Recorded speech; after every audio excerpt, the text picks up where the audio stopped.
رسول الله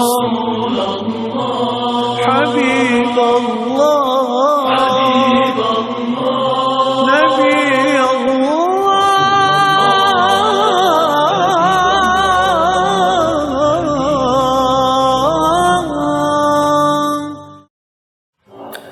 أعوذ بالله من الشيطان الرجيم بسم الله الرحمن الرحيم الحمد لله رب العالمين والصلاة والسلام على رسوله محمد وعلى آله وأصحابه أجمعين أما بعد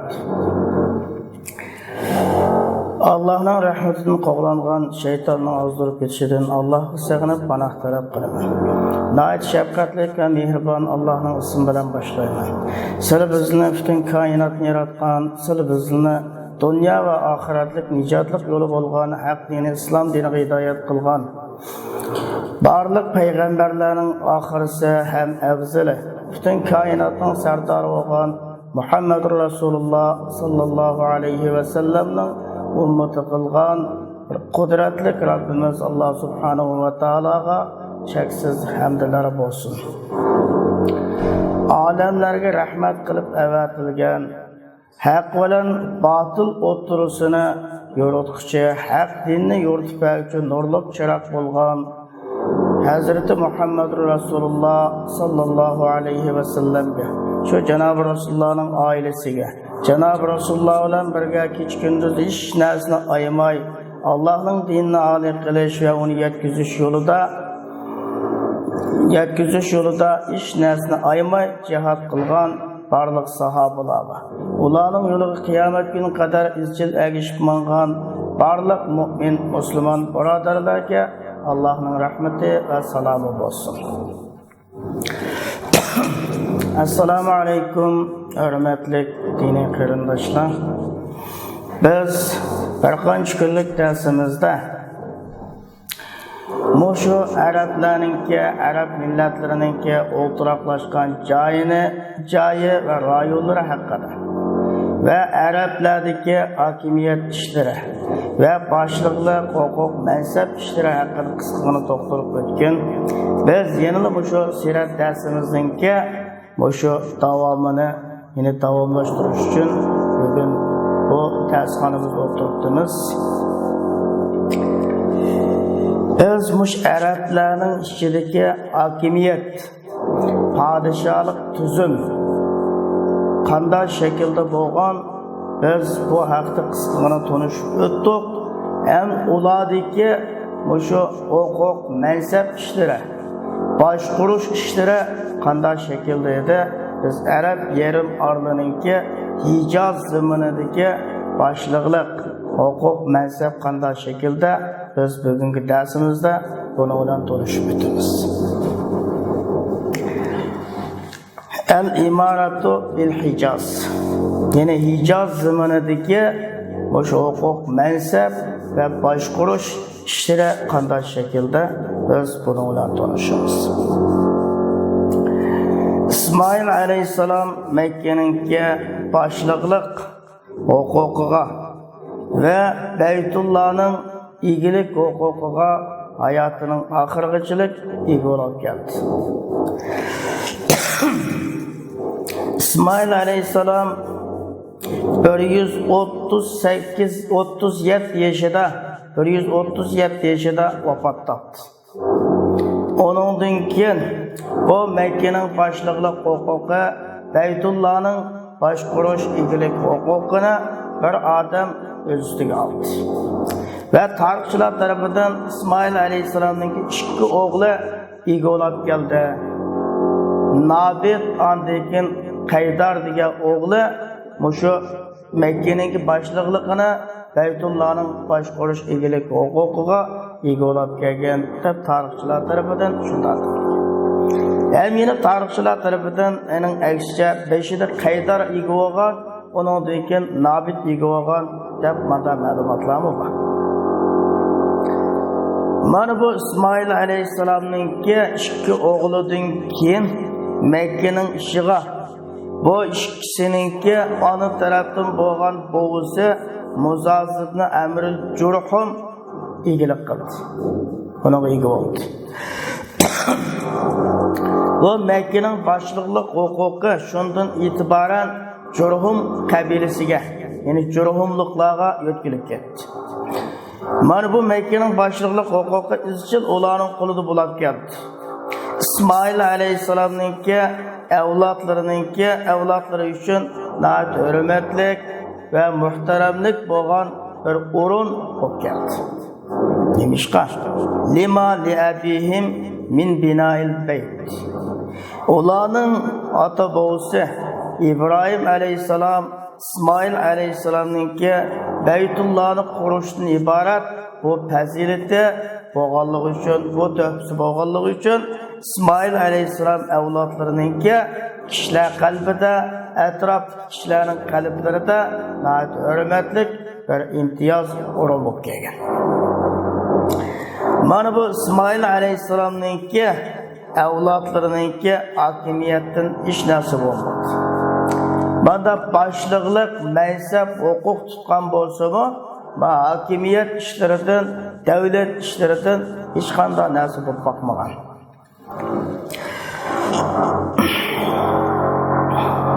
Zamanla, külle ötüverdi. İzchil İsmail aleyhisselam'ninki evlatlarının işi o tilga ağılı bo'lmaydigan yo'qolish altida bo'lib qoldi. Mana Jurhumluqlarning işi izchil ojiz bo'lib keldi. Bu Buxtu Nasr maydonga kelishdan azroq ilgariga qadar bu Jurhumluqlarning işi ojizlashib ketdi. Şu devirden başlap Mekke osmonida bu Adnanlıqning siyasi yulduzi chaqnashga boshladi. Buxtu Nasrning Saati irqi degan o'rinda arablarga qilgan hujum munosabatida kelgan vaqalikning dalili bilan şu devirden başlap Mekke osmonida Adnanlıqlarning siyasi yulduzi chaqnashga boshladi. Mana bu jangda arablarga qo'mondonlik qilgan arablarning qo'mondoni Jurhumluq emas edi. Shu Adnanlıqning o'zi bo'lgan. Va tafarraqat Banu Adnan ila Yaman. Banu Adnanlıqlar bu Yamanga bo'linib ketdi. Buxtu Nasrning milodidan burun 587-yili 2-qatimliq hujumni qilgan chaqda Banu Adnanlıqlar o Yamanga taqilib bo'linib ketdi. Mana bu İsrail payg'ambari bu Ma'atning hamrohi bo'lgan Barxiya Şamning Urran degan yeriga ketib qoldi. Buxtu Nasrning besimi yo'q bo'lganda bu Ma'at Makkaga qaytib keldi. Bu Makkada Jurhumluqlardan hech kimni topolmay, faqat Javsham ibn Julhuma degan bir odamni uchratdi, shuni topdi. Ondan keyin bu Ma'at bu Javsham ibn Julhumaning qizi Muavinat bilan to'y qildi. Mana bu Muavinat degan bu qiz bu Ma'atga Nazar deb bir o'g'ilni tug'dirdi. Shuningdan keyin bu Jurhumluqlarning Makkadagi ishi nachar usul ahvolga tushib qoldi. Ularning turmush ahvoli qiyin bo'ldi. Bu Makkaga haj qilish uchun o'mak bo'lib kelgan kishilarga zulm qildi. Kabe'ning iqtisod mulklarini halol sanab o'zining shaxsiy turmushlariga ishlatishga boshladi. El-emrul lazi kana yagidul adnadiyina ve yusiru hafizatahum. Mana bu ahvol Adnanlıqlarning açığını keltirdigan, ularning g'azbini qo'zg'aydigan ish bo'ldi.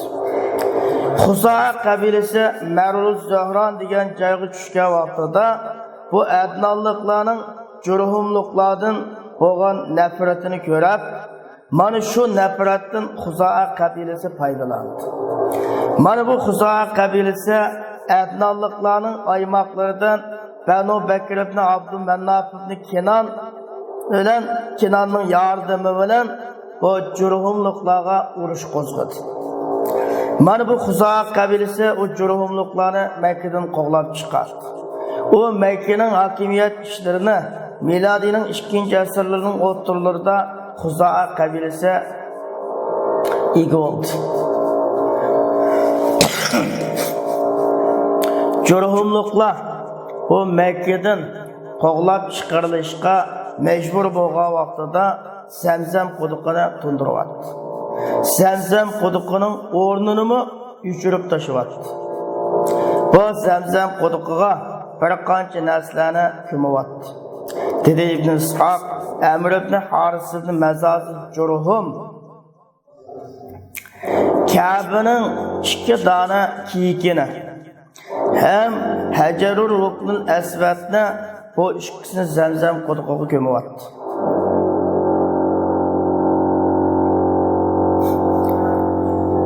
O Amr ibn Haris ibn Mazaz Jurhum ve onun bilan birga bo'lgan Jurhumluqlar Yemenga yurish qilib maqdi. Ular o'zlari ayrilib qolgan Mekkening ishlari, Mekkening podshohlik, huquq, saltanatlariga eg'ir qayg'urishdi. Mana bu shaxsi Amri mundaq bayt o'qigan. Kallam yakun baynal hajun ila safa anisa va lam yasmur bi Makkah samir. Bala nahnu kunna ahluha fa'abadana suruful layali vel jududul awasir degan. Xuddi Hajun degan o'rin bilan Safaning orlig'ida hech qanday bir mo'ng'ishadigan bir do'st yo'qdi kerak. Makkada qalbi dard tushib ketgan birat dardman dardini to'kanmagan ashunda holatda bo'lib qoldi. Balki biz Makka ahli edik. Bizning kechilarning kelib ketishlari ham ta'laysiz bo'lgan bu surgunlik, bu nesibalar bizni yo'qotdi deb she'r o'qigan. İsmail aleyhisselamның yaşagan davri miladiydan burun 20-asrlarda faraz qilinadi. Jurhumluqlarning Mekkada turgan oldi taqriban 21 asr bo'ldi. Ularning Mekkadagi hokimiyat, huquq, saltanat davri 20 asrda bo'lgan edi. Huza'a kabilesi Bani Bekir kabilesiz yalğız Mekke'nin işlerine egallab oldi. Lekin Huza'a kabilesininki Muzar kabilesiga 3 xil do'stlik munosabati bor edi. Birinchidan, bu odamlarni Arfatdan Muzdalifaga mangdirish. Hem ularning o'ziga mushu Minadan chiqish kuniga ijozat berish huquqini bu Huza'a kabilesi Muzar kabilesiga bergan. Hem mushu huquqqa Banul Gavs ibn Murad, İlyas ibn Muzar aymoqlaridan Banul Gavs ibn Murad kabilesi igdorchilik qilgan. Mana bular supat deb ataladi. Mana bu ijozat deganning ma'nosi kishilar bu Minadan qaytish kuni taş atmaydı. Aş supa ahlidan bo'lgan bir odam beshida taşni etib bermay turib taş atamaydi. Andan keyin kishilar taş etishdan baka bo'lganda ular Minadan qaytishni iroda qilgan vaqtida supa ahli davonning ikki tarafini tutadi.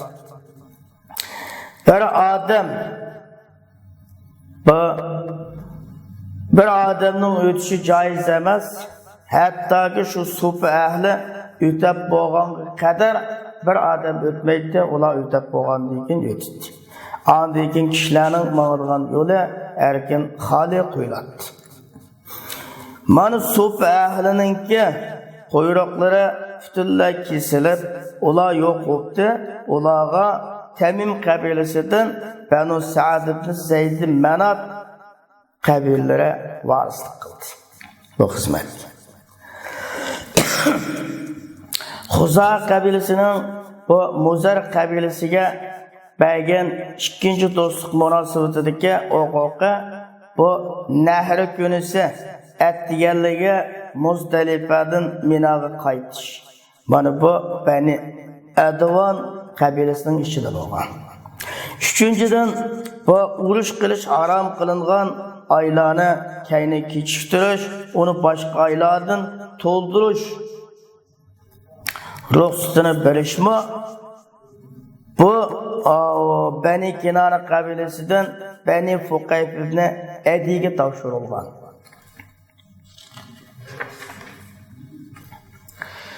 Xuzo qabilasining Makkaga ig'dorchilik qilishlari 300 yil davomlashdi. Ularning Makkaga hokimiyat huquq yurgizish vaqtida Adnonliklar Najd, Iroq va Bahraynning bir qism taraflariga taqilib ketdi. Makka atroflarida Qurayshlarning bir bo'lak qabila aymoqlar qolib qoldi. Mana bu Qurayshlarning bo'lgan bu aymoqlar bu pacha uya-buyadan kelgan ko'chman kishilar edi. Hem öz qavmining ichida Bani Kinana qabilasidami tarqoq o'yliklar edi. Ularning Makka ishidan Baytul Haram ishlaridan hech narsa yo'q edi. Qusay ibn Kilab kelganga qadar. Endi bu Qusay ibn Kilabning ishlaridan shu tilg'alinib o'tildi. Bu Qusayning dadisi o'lib ketdi. Albuki Qusay o'zining onasining quchog'ida tug'an paytda o'lib ketgan, kichik vaqtida. Va uning onasi Bani Uzrat qabilasidan bir odam bilan, o odam Rabiyat ibn Harom deyiladi, uning bilan to'y qildi. Bu odam o Qusayning onasini o'z mamlakatlariga, Sham taraflariga ko'tarib ketdi. Yani Qusay şu Şam taraflarında çoğulup sel bir aqliga kelgan vaqtida bu Makkaga qaytib keldi. Makkaning valisi şu vaqtida Hulayl ibn Habishiyya edi. Bu Xuzo qabilasining kishi edi. Ondan Qusay bu Hulaylning qizi Hubbaga so'z ochdi. Mana bu Hulayl bu Qusayga qiziqib ve onun o'zining qizini aytdi. Hulayl o'ylab ketganda Xuzo qabilasi bilan Qurayshlar o'rtasida bir urush yuz berdi. Mana bu urush eng oxirisida Qusayning Makka va Baytullohning ishlariga g'olib kelishga e'tibor. Mana mishada mush urushninki kelib chiqish sabablarini bayon qilishda 3 xil rivoyat bor. Birinchi xil rivoyat cho'qim Qusay uning bolalari Moşu Mekke Beytullah'ın etraflarına keng kölemde tarqalib, onun iqtisadi köpüyüp, enin şan şerifi şöhreti çoğun boğa vaqtida ve Hulayl bu tugab ketdi. Qusay şunda deb qardi, Kabe ve Mekke'nin ishlariga Xuzo Bani Bakr qabilasidanmi o'zining eng loyiq bir shaxs ekanligini ko'rdi. Cho'qim Qurayshlar ve İsmail evlatının başları ve ulanınki közgü görüngen şəxsləri boğan hem Qurayshlardan Bani Kinana qabiləsinin bir bölük adamlarga Qusay söz qildi. Xuzo Bani Bakr qabilələrini Makkadan qo'g'lab chiqarish haqida söz qildi. Bular uning gapiga qo'shildi. Mana bu urushninki barliq kelish sabablari haqidagi ikkinchi xil rivoyat. O'zini Xuzo qabilasi deb da'vo qilayotgan bu Hulayl Qusayning o'ziga Kabe Makkaning ishlarini boshqarishni Qusayga vasiyat qilgan. Lekin Xuzo qabilasi uni Qusayga o'tib ketishga ruxsat qilmagan. Bu ikkisining o'rtasida urush qo'zg'aldi. Üçüncü xil sebep ço'qim Hulayl o'zining qizi Hubbaga Baytullohning boshqarish huquqini bergan. Hem Aba Gubishan degan odamni Xuzoa qabillik Aba Gubishanni shu qizning vakili qilib tutgan edi. Aba Gubishan bu Hubbaga vakolatan Ka'baninki xizmat ishlari bilan turadi. Hem bu Aba Gubishanning aqliga ma'lum bir narsa kelib qoldi. Bu Hulayd o'lgan vaqtning o'zida bu Aba Gubishanni Qusay oldida ve onundan Beytullah'ın boshqarish huquqini bir qancha tuga yoki bir ko'za aroq bilan sotib oldi. Xuzoa qabilasi bu ilm satim bu savdoga rozi bo'lmadi. Ular Qusayni Beytullah'ni boshqarish huquqidan cheklashga urindi. Qusay Qurayshlardan Bani Kinana qabilasidan bir bo'lak odamni yig'ib Xuzoa qabilasi Makkadan qovlab chiqarishni yig'di. Ular buning gibiga qo'shildi. Shu sababdan bu urush barliqqa keldi degan. Mayli ish qandoq bo'lsa bo'lsin, Hulayd o'ldi. Bu Suhbat degan kishilar o'zining qildigan qilmishlarini qildi. Ularning Qusay bilan birga bo'lgan Qurayshlar Bani Kinana qabilasidan bu Aqaba o davomli keldi. Dedi Qusay, biz bu ishlarga sizlardan eng loyiq kishilarmiz. Bu Ka'baning ishlarini, Beytullahni boshqarish ishlarini biz qilamiz. Ular bu Qusayga urush ochdi. Ularning ustidan Qusay, ularning qo'lidagi hamma narsa ustidan g'olib keldi. Mana mishak kelganda Xuzoa qabilasi, Banu Bakr qabilasi Qusayning qashig'i yig'ildi. Ondan keyin ularning o'zini Qusay urushni boshladi va ular bilan urush qilish uchun bir yerga to'plashdi. Ular uchrashdi, ig'ir urushdi. Bu har ikkili guruhning orasida o'lib ketgan kishilar ko'payib ketdi. Ko'p bo'ldi. Ondan keyin ular kelishimga chaqirishdi. Ondan keyin Ya'mur ibn Awf, Bani Bakr qabilasining bir odam Ya'mur ibn Awf degan kishini o'ttirisini ayirib qo'yishga hokim qilib chiqildi. Mana bu Ya'mur ibn Awf degan kishi cho'qim Qusay Ka'baning ishlariga Xuzoa qabilasidan eng loyiq deb hukm qildi. Ularning ichi ulardan Qusay tökkan barliq qonlar bu baqa qildi. Ve onu özünün iki qadami ostida dastlab yanchi o'tirdi. Xuzoa qabilasi, Banu Bakr qabilasi tökkan qon, bu qondan diyat bor. Qusay bilan Ka'baning orlig'i erkin qo'yib qo'yildi deb hukm qildi. Ash kunning o'zini Ya'mur Shabdaq kuni deb atagan.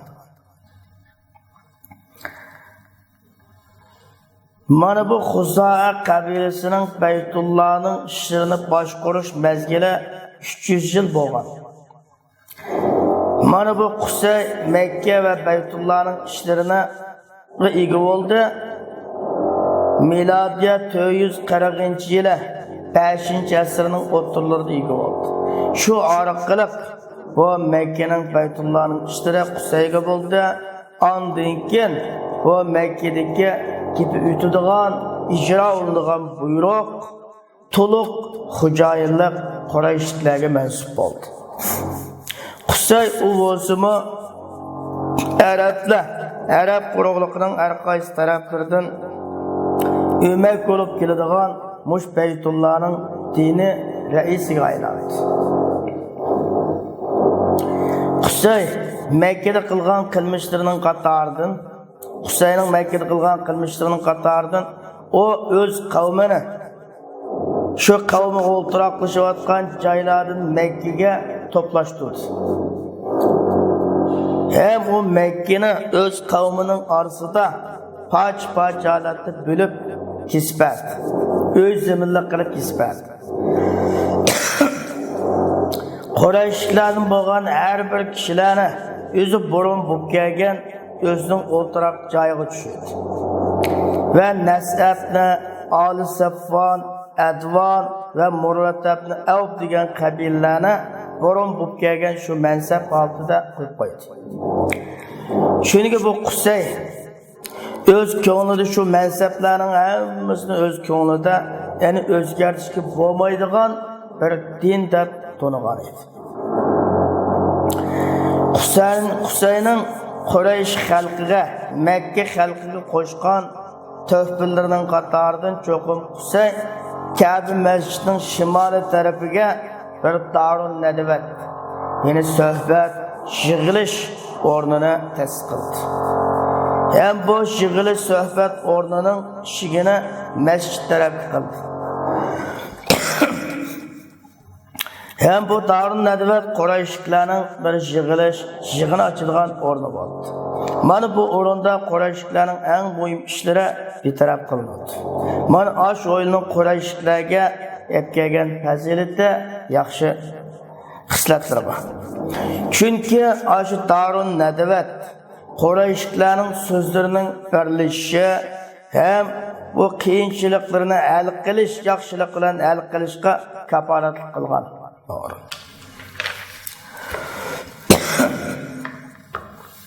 Mana bu Qusayninki boshliqlik hem meşhur sharaflik bo'lgan faoliyatlardan Qusayning bo'ldi. Birinchisi Darun Nedvetga riyosatchilik qilish huquqi Qusayning.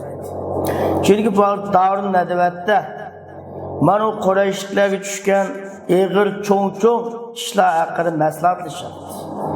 Mana bu Darun Nedvet'te ular öz kızlarının toyunu Darun Nedvet'te qiladi. İkincisi Leva. Bu Leva diyen bir kavimlerinin özlerinden başka kavimlerine uruş qilish uchun bir bayroq, bir lozunka chegilinmaydi. Faqat şu Qusayning qo'li bilan yoki Qusay avlodlarining birisining qo'li orqali chigib beriladi. Mana shu Darun Nedvet'te. Üçüncüden bu Qusayning rəhbərlik huquqi var idi. O rəhbərlik deganimiz karvonga bosh bo'lish. Karvonga yetakchilik qilish.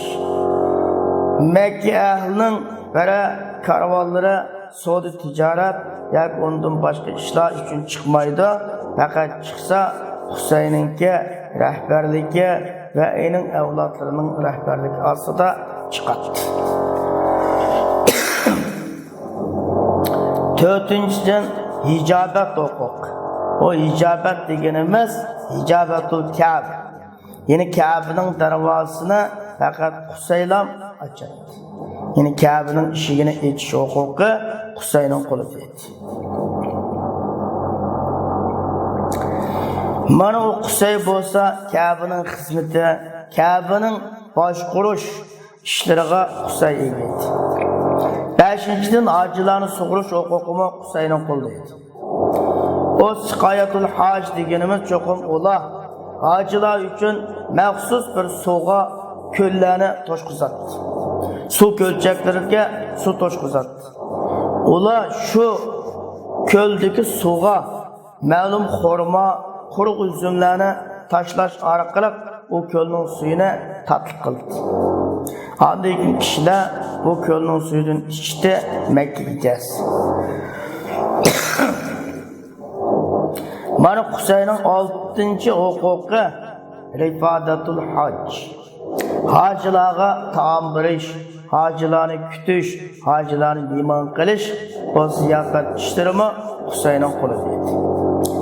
Mana bu rifadatul haj deganimiz o mehmon qilish yo'li bo'yicha hacılarga qilib beriladigan taom. Qusay Qurayshliklarga mushu har haj mavsumida o'zlarining iqtisodidan Qusayga chiqarib beradigan ma'lum bir xirojni Qurayshliklarga tanqan edi. Ondan keyin shu Qurayshlikka chiqarib bergan shu iqtisod orqali hajlar uchun taom rastlaydi. O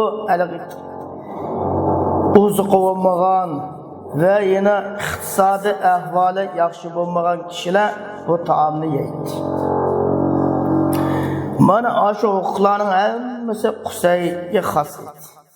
Qusayning o'g'li Abdumannaf Şu Hüseyin'in hayat vaqtidilan kim bu şərəflik hem xucu bolğan edi. Hem Abduddar bu onu yaman görəkdi. Mana yuqarıqların hammasi Hüseyin'e xas edi. Bu Hüseyin'in oğlu Abdülmennab bu Hüseyin'in hayat vaqtini uzatlan kim bu xucu bolğan şərəflik bolğan edi. Abduddar hem onu yaman görəkdi. Andikin onun Qusay onun deyilgan so'zlarning o'zini bunda dedi. Albatta seni biz bir qavmlarning o'ziga qo'shamiz. Agar ular sana qarshi sharafga ega bo'lsa. Andikin onunğa Qusay mush Qurayshliklarning manfaati bo'lgan bir qism xizmatlar bilan oqlar bilan vasiyat qildi. Mana bu Abduddarga Darun Nadivatni, Leva, Qiyodat, Hijobat, Siqoyat, Ribodat degan oqlarning hammasi berdi. Qusay bu gapida turadigan va o'zining qilgan qilmishlari boshqalarga o'tadigan kishi edi. Onun buyrug'i, onun hayat vaqti. U o'lgandan keyinmi bir ergishlanadigan din sifatida bo'lib kelgan. O tugab ketgan vaqtida onun o'g'illari onun buyrug'ini turg'izib keldi. Ularning o'ttirisi hech qanday dafalash yo'q. Lekin Abdulmannab tugab ketgan vaqtida onun o'g'illari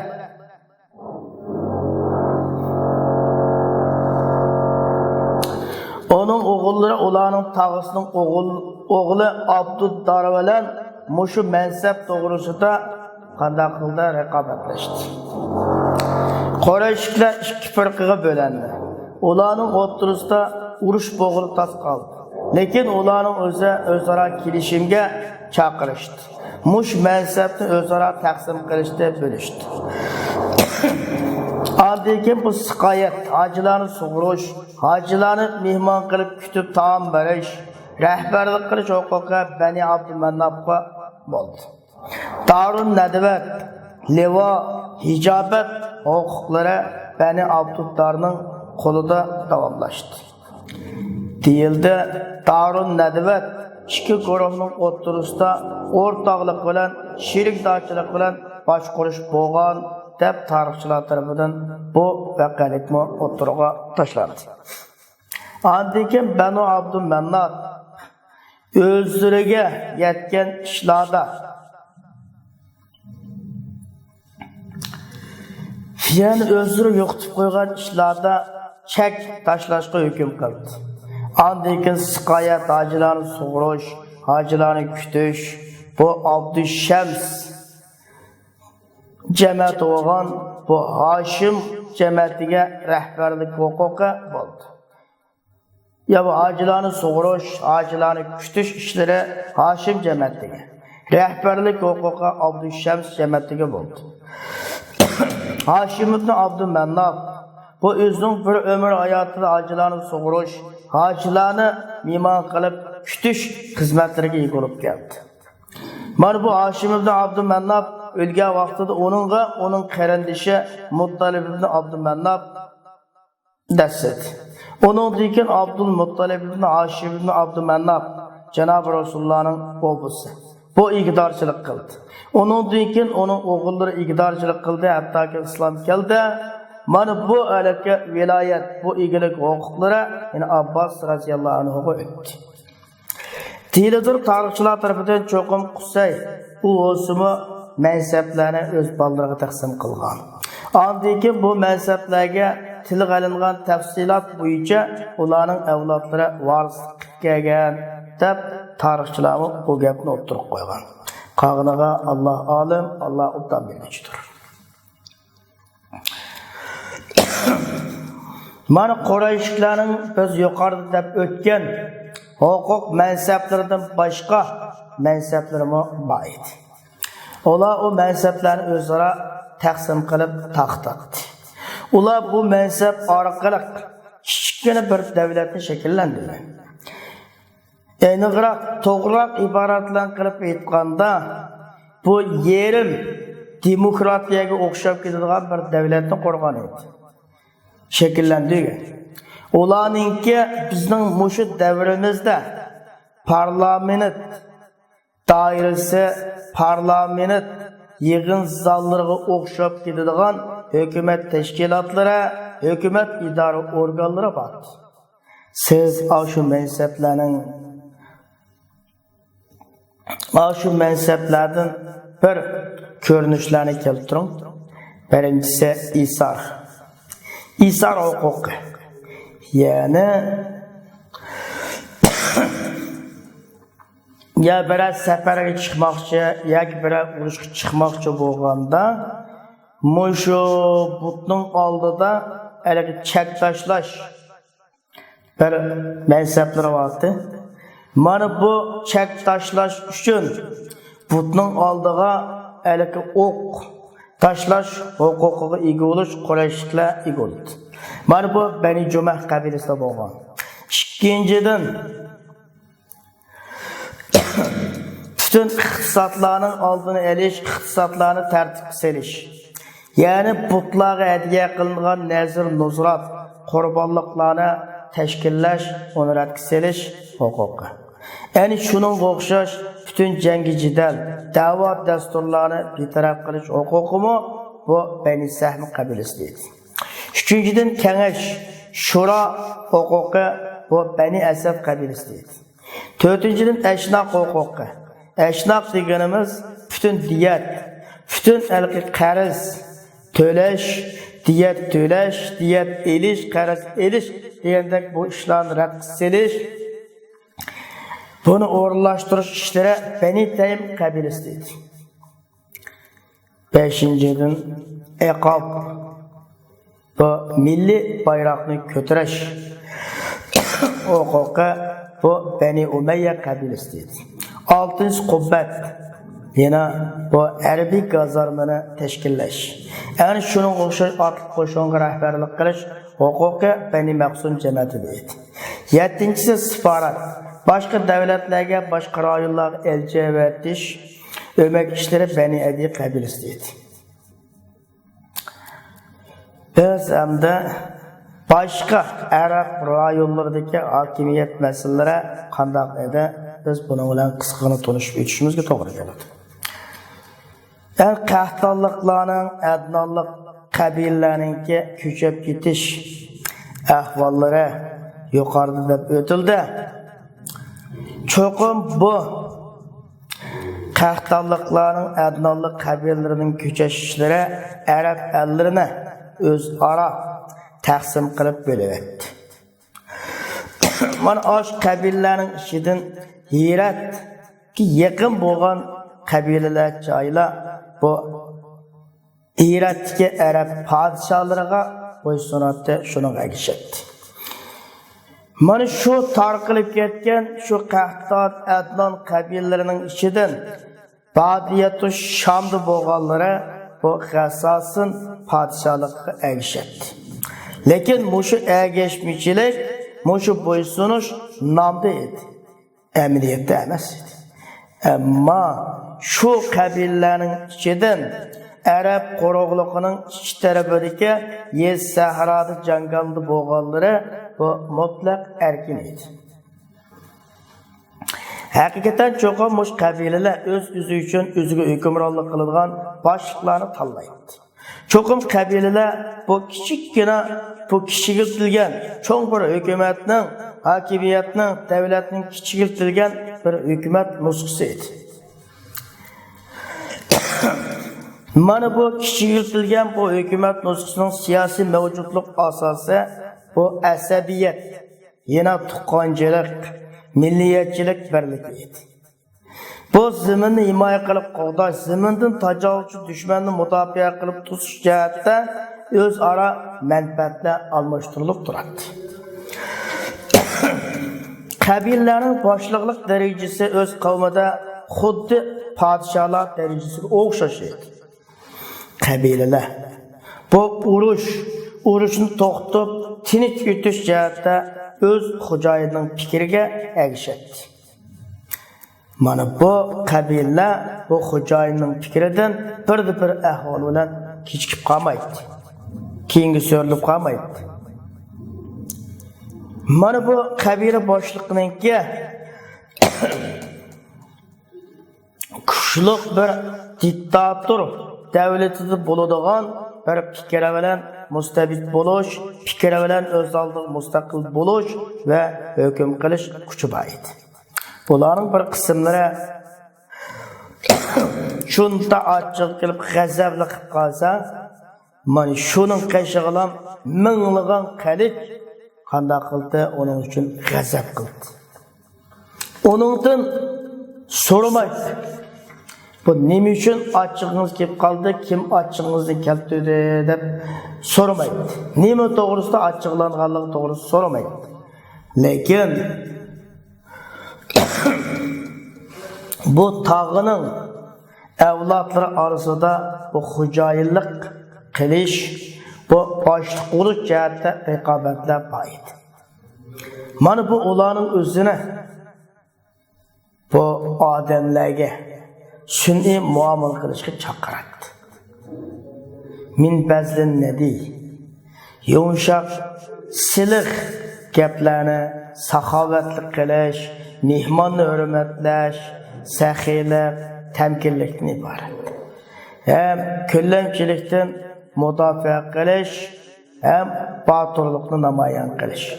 Hattoki kishilarning ko'zlarida nayta ajab isil xislatlikkan deb yaxshi bir madhiyalini qo'lga keltirish uchun.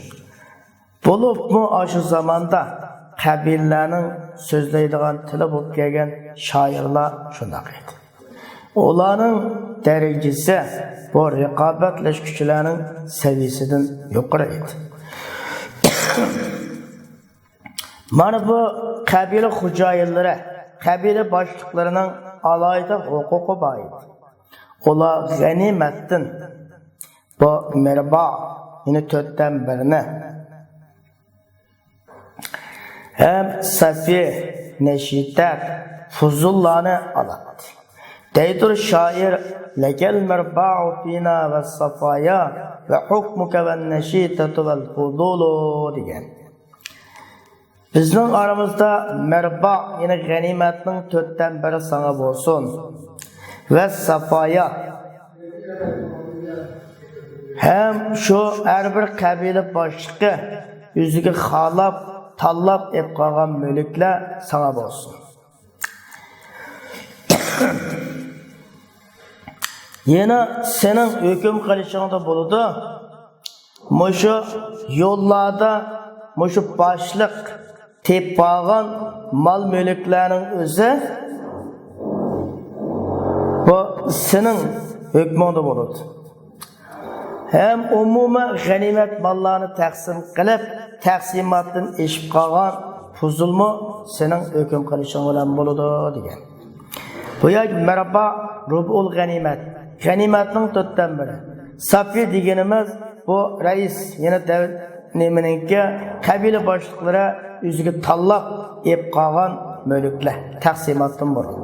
Neşitat deganimiz bu davlat boshliqi ari yo'lda bu alikka urush qilmoqchi bo'lgan xalqlarning chegarasiga berishdan burun yo'lda tepib olgan mulklar. Fuzul deganimiz bu alikka jangchilarga, urush qilg'uvchilarga qilinib bo'lgan taqsimatdan eshib qolgan, uni taqsim qilib bo'lmaydigan eshib qolgan mulklar fuzul bo'ladi. Eshib qolgan mulkdan tuga, ot, şu ikisiga o'xshash. Masalan, 5 tal tugining o'zini ya 5 tal otni 4 askarning o'ziga hujum qilib bo'lgan, taqsim qilib bo'lgandan keyin bir otni yoki bir tugining o'zini uni o'ttirdim parchalab taqsim qilib olmagandan keyin bunday eshib qolgan mulklar yana shu qabila boshlig'iga mansub edi. Yani bu Araplarning siyosiy jihatdagi ahvoli nereden nekeyciydi? Biz bunu bilan bir az konuşup chiqishga to'g'ri keladi. Al-halatu siyosiya.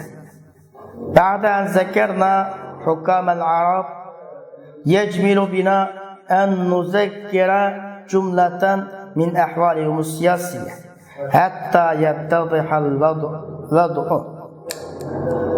Biz Arab hükümdarlarına tiliga elip sözlep boğandan keyin endi biz ularning siyasi ahvoli haqida azroq so'zlab o'tishimiz yaxshi.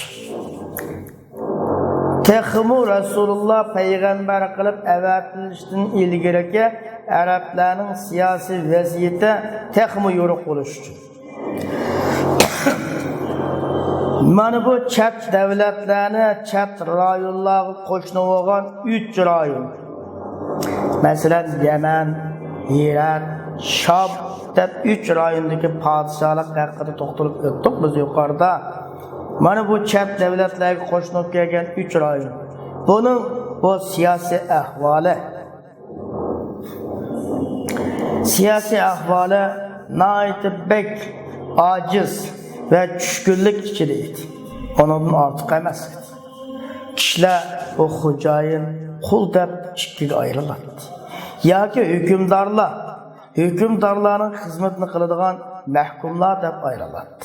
Xo'jayinlar bo'libmi chat yoqidan kelgan chat elliklar, ularningki nurg'unlagan qo'ylari bor edi. Qullar o qullarning o'ziga barliq ziyonlar qullarga edi. Aniqroq iborat bilan qilib aytganda fuqarolar hukumatga mahsulotlarni kirim qilib beradigan bir siroat tereydigan, yesigilik bilan shug'ullanadigan bir ziroatchining o'rnida. Hukumat uni o'zlarining lazzat, o'zining shahvoni havaslariga, o'zlarining qiziqishlari, o'zlarining zo'ravonlik, o'zlarining tajovuzchilik harakatlariga ishlatadi. Ammo odamlar o'zlarining bu qarg'ulachi holatida bu qaymoqib yuradi. Zulm har tarafdan ularga tushdi. Ularning iqtidorida tatlanish ve şikayet qilishdan boshqa narsa yo'q edi. Ular jin to'g'an holati, turlik azob, turlik zo'ravonlik, har xil bu xafliqlarning dardini tatdi. Bu hokimiyat mustabid edi. Huquqlar bu soya olib ketgan.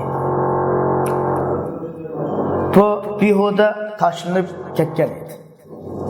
Ama Aşrayullah qo'shni bo'lgan qabilalar, ular maydonsiz, to'roqsiz edi. Ularning havoyi havaslar, ma'lum bir g'araz, maqsadlar bu uyon-buyonga etib turibdi. Ba'zida Iroq ahlining qatag'i kirib olsa, ba'zida Sham ahlining qatag'i kirib oladi. Bu Arab quruqligining ikki tarafidagi qabilalarning ahvoli, ular o'zaro bu munosabatlari pek üzük edi. Bunu qabilavozlik xohishlari, irqiy diniy jihatdagi bu ziddiyat ixtilofotlar ularning ustidan g'olib kelgan. Ularning so'zligisi mundaq dedi: "Va ma ana illa min g'aziyya in g'awat g'avayt va in tarshud g'uzyatu arshud" degan. Men faqat bu G'aziya qabilasidir. Eğer bu kabile azsa, men mu azdım. Eğer doğru yol tapsa G'uzyat, men mu doğru yol tapdım degan. Şu davrda umumiyuzlik kishilarning enig'a mushu kabile talabbozligida kabile nimani to'g'ri deb o'tirg'i qo'ygan bo'lsa, shuni to'g'ri deb qaraydigan, nimani xato degan bo'lsa, shuni xato deb qaraydigan, nimani adolat deb o'tirg'i qo'ygan bo'lsa, adolat deb qaraydigan, zulmning o'zini zulm deb o'tirib qo'ygan bo'lsa, zulm deb qaraydigan, shunda xohish hukm surib ketgan. Ularning endi nimaning zulm, nimaning adolat, nimaning to'g'ri, nimaning xato ekanligimi bu bilinmaydi. Ular şu darajada ta'assubiyatlik, şu darajada taqlidi bo'lgan bir agishish yangi sinib ketgan.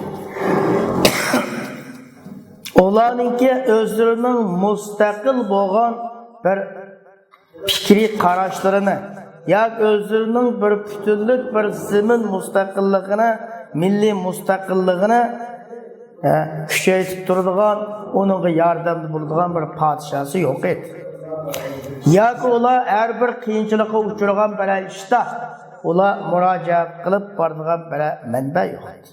Qiyinchilik vaqtlarda ularga tayanig'idek bir manba yo'q edi. Ammo Hijoz zamonidagi hukumat masalasiga kelsak, buningga arablar qadrlash va ehtiromlik qarshida qaraydi. Ular bu Hijoz zamonidagi hukumatlarni dini markazninki xizmatkorlari, rahbar qo'mondonlari deb qaraydi. Mahiyati shu hukumat bu diniy jihatdagi turizmlik, diniy jihatdagi boshliqlik va hukumat va dunyolik jihatdagi turizmlikning aralashması, yo'g'rilmasi edi. Arablarning orasida diniy jihatdagi boshliqlik nomi bilan hukm surib keldi. Hem haramning o'zida bu haramga tava bo'lgan rayonlarga hukmronlik qiladi. Mush haramning o'zini mush Baytullahga o'mak bo'lib kelgan haj o'maklarining manfaatiga nazoratchilik qiladigan İbrahim Aleyhisselam'ın şeriatinin hükümlerini icra qiladigan bir hükümet deb hisob qilish bilan haramga tava bo'lgan rayonlarga bu Hijoz hukumati hukmronlik qiladi. Mana bu Hijoz hukumatining biz yuqorida deb o'tganimizdagidek parlament doiralariga o'xshab ketadigan tashkilotlar, idora organlari bor. Lekin bu hukumat bu Habeşilikler hücum qilgan kunda hammaga tonishliq, hammaga aydın bo'lganligidek ig'ir bir xalqning yukini ko'tarishga qodir bo'lolmaydigan darajada ojiz edi. Bugungi darsimiz mushada oyoqlashdi. İnşallah Allah xolisa kelarki darsimizni ko'rishaylar. Allah emanet. Ve ahiru da'vana alhamdulillahi rabbil alamin.